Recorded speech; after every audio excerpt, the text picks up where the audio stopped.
Sir मुझे ये बताइएगा कि बॉर्डर्स के ऊपर कशीदगी है और हमारे फौजी जो जवान हैं वो बड़े मुख्तलिफ नजर आ रहे हैं। इस हवाले से इतलात आ रही कि जो रिटायर्ड आर्मी ऑफिसर्स हैं उन्होंने दरख्वास्त जमा करवाई कि वो भी बॉर्डर पर जाकर लड़ना चाहते हैं। तो सारे जो जज्बात हैं जो फौजियों के इस हवाले से सारे जो तनाज़ुर इसमें रखते हैं।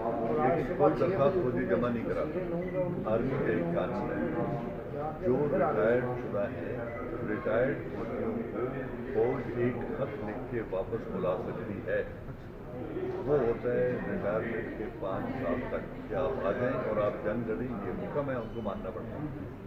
जो उससे ज़्यादा के रिटायर्ड हैं वो एज अ वॉलंटियर आएंगे, वो वॉलंटियर के तौर पर आपको, अगर आपको याद हो 15 अगस्त को या 14 अगस्त को जब प्राइम मिनिस्टर इमरान खान आज़ाद कश्मीर के असम्बली में गए थे, तो आज़ाद कश्मीर के प्राइम मिनिस्टर फारूक ने कहा था, फारूक साहब ने, कि 2 लाख कश्मीरी बॉर्डर पार करके जाना चाहते हैं, हमें इजाज़त दीजिए। वो कौन है? वो वॉलंटियर है, उनमें रिटायर्ड फौजी भी हैं, नौजवान तबका भी है। जंगी जो भी होती हैं वो कौम लड़ती है, फौज अकेले नहीं लड़ती। हमें बांग्लादेश में क्यों शिकस्त हुई?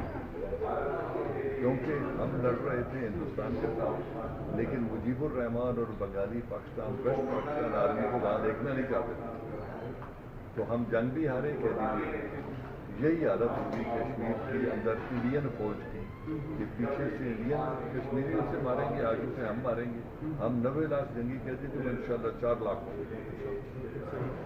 से पाकिस्तान ने बैलिस्टिक मिसाइल नजरने का कामयाब तजर्बा किया, तो जो भारतीय जंगी जमीन है उस हवाले से क्या उन्हें यह वाज़ेह पैगाम है पाकिस्तान ने जो है वो भरपूर तैयारी कर रखी है। देखो, एटम बम उनके पास भी है, एटम बम हमारे पास भी है। ये जंग लड़ने का हथियार नहीं होता, इसको आप समझ लें।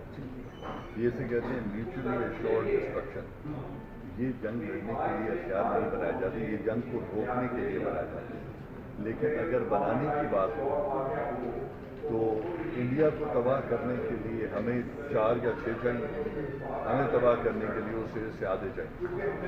तो हम एक दूसरे को तबाह तो कर सकते हैं, और उससे मिसाइल उनके पास भी, उसने एटम बम उनके पास भी हैं। इंडिया को तबाह असली से मिटा दीजिए, जितने चाहिए उतने हमारे पास।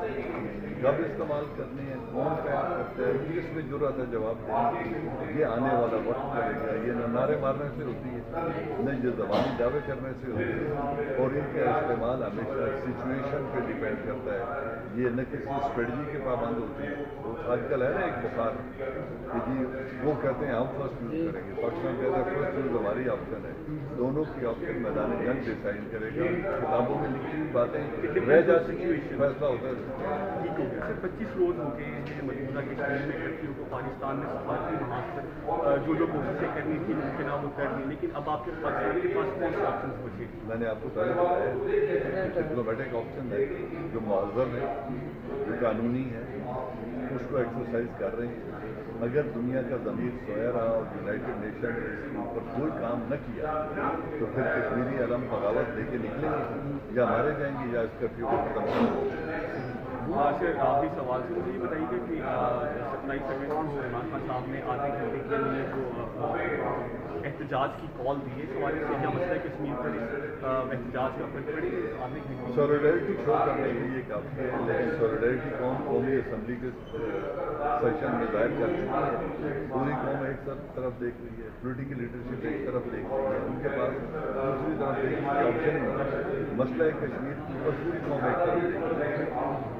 लिहाजा ये सॉलिडेरिटी शो करना एक इंडिकेशन है कि हम कश्मीरियों के साथ खड़े हैं, लेकिन इस इंडिकेशन से आगे अमली इक़दाम उठाने का वक्त बहुत जल्द आ रहा है, और वो उठाएंगे।